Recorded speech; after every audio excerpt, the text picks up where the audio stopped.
ఆంధ్రప్రదేశ్ ప్రభుత్వం ఉద్యోగులను అసలు ఖాతరు చేయడం లేదా?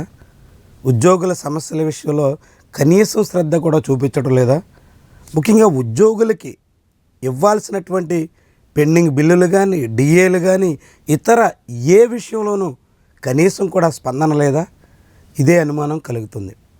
చాలా కాలంగా ఎదురు చూస్తున్నటువంటి ఉద్యోగులకి రేపో మాపో ఏదో ఒక గుడ్ న్యూస్ వస్తుందనేటువంటి ఆశాభావం కనిపించేది. ముఖ్యంగా రాష్ట్ర ప్రభుత్వ బడ్జెట్లో ఉద్యోగుల సంక్షేమానికి సంబంధించి ఏదో ఒక ఊరట కల్పించే అంశం ప్రస్తావిస్తారు అని చాలామంది ఆశించారు. కానీ చంద్రబాబు ప్రభుత్వం అందుకు విరుద్ధమైనటువంటి దారిలో సాగుతోంది. పైగా ఉద్యోగులకి చాలా సమస్యలు పరిష్కరించినట్టుగా ప్రచారం చేసుకుంటుంది. స్వయంగా ముఖ్యమంత్రి ఆంధ్రప్రదేశ్ అసెంబ్లీ వేదికగా ఉద్యోగులకి ప్రతీ నెల 1వ తారీఖునే వేతనాలు ఇస్తున్నాము అని చెప్పుకుంటున్నారు. కానీ ఈరోజు మార్చి 1వ తారీఖు నాడు కూడా చాలామందికి జీతాలు అందల. రాష్ట్ర ప్రభుత్వం మళ్ళీ వచ్చే మంగళవారం నాడు 3,600 కోట్ల రూపాయలకి టెండర్ వేసింది. 3,600 కోట్ల రూపాయలు ఆర్బీఐ నుంచి అప్పుగా తీసుకునేందుకు సిద్ధమవుతుంది. మరి అప్పు వచ్చే వరకు అందరి ఉద్యోగులకి జీతాలు అందవా? అనుమానమే. జీతాలు పూర్తిగా అందాలంటే అప్పులు రావాల్సిందేనా? అందరిలో సందేహమే. ఇప్పటికే గడిచిన మంగళవారం 1000 కోట్ల రూపాయల అప్పులు తీసుకొచ్చారు. ఇప్పుడు మళ్ళీ 3,600 కోట్ల రూపాయలకి రెడీ అయ్యారు. ఈ అప్పులన్నీ ఏమవుతున్నట్టు అనేటువంటి ప్రశ్న విపక్షం నుంచి వస్తుంది. ముఖ్యంగా ప్రజలకు సంబంధించి సూపర్ 6 హామీలు కానీ, ఇతర హామీలు కానీ ప్రధానమైనటువంటివి అమలు చేయకుండా తాత్సారం చేస్తూ అప్పుల మీద అప్పులు పెంచుతూ మరి ఏమవుతున్నాయి? ఉద్యోగులకు సంబంధించి డిఏలు బకాయిలు ఉన్నాయి, పెండింగ్ బిల్లులు క్లియర్గా అవడం లేదు. కనీసం పిఎఫ్ సంబంధించినటువంటి విషయాల్లో కూడా చాలామంది పెన్షనర్లతో ఇతర ఉద్యోగులతో అధికార యంత్రాంగం ఆటలాడుకుంటోంది. చాలా రకంగా అనేక రకాలుగా సతమతం చేస్తుంది. చాలా తీవ్రమైనటువంటి ఇక్కట్లు పాలు చేస్తుంది.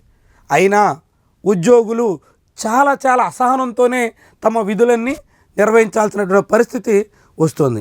చివరికి బడ్జెట్లో కూడా ఉద్యోగులకు సంబంధించి దాదాపు 30,000 కోట్ల రూపాయల పెండింగ్ బిల్లుల్లో ఎంతో కొంత మొత్తం క్లియర్ చేసేందుకు సిద్ధపడతారు అని ఆశిస్తే అందుకు భిన్నంగా వ్యవహారం కనిపించింది. దీని మీద ఉద్యోగుల్లో చాలా తీవ్రమైనటువంటి అసంతృప్తి వ్యక్తమవుతుంది. మొన్నటి ఎమ్మెల్సీ ఎన్నికల్లో కూడా చాలామంది ఉపాధ్యాయులు తమ అసహనాన్ని, అసంతృప్తిని ప్రభుత్వానికి వ్యతిరేకంగా ప్రదర్శిస్తూ చాటుకున్నారు. ఈ వ్యతిరేకతను గ్రహించినటువంటి అధికార యంత్రాంగం ఉద్యోగుల్ని, ఉపాధ్యాయుల్ని కట్టడి చేసేందుకు వివిధ మార్గాలు అన్వేషించింది. ఉపాధ్యాయులు ఎన్నికల ప్రచారం చేయకుండా నియంత్రించే ప్రయత్నం చేసింది.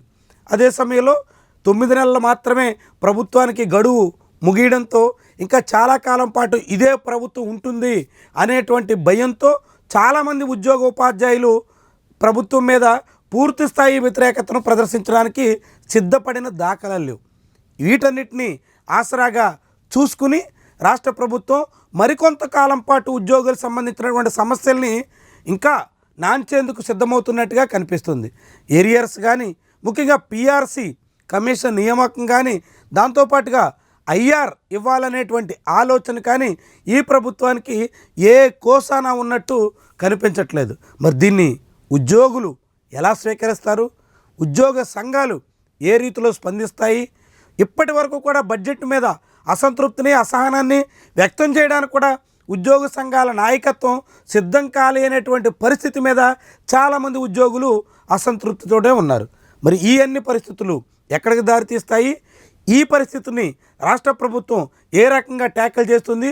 ఎంతవరకు ఉద్యోగుల సమస్యల మీద స్పందించేందుకు సిద్ధమవుతుంది? చూద్దాం మరి.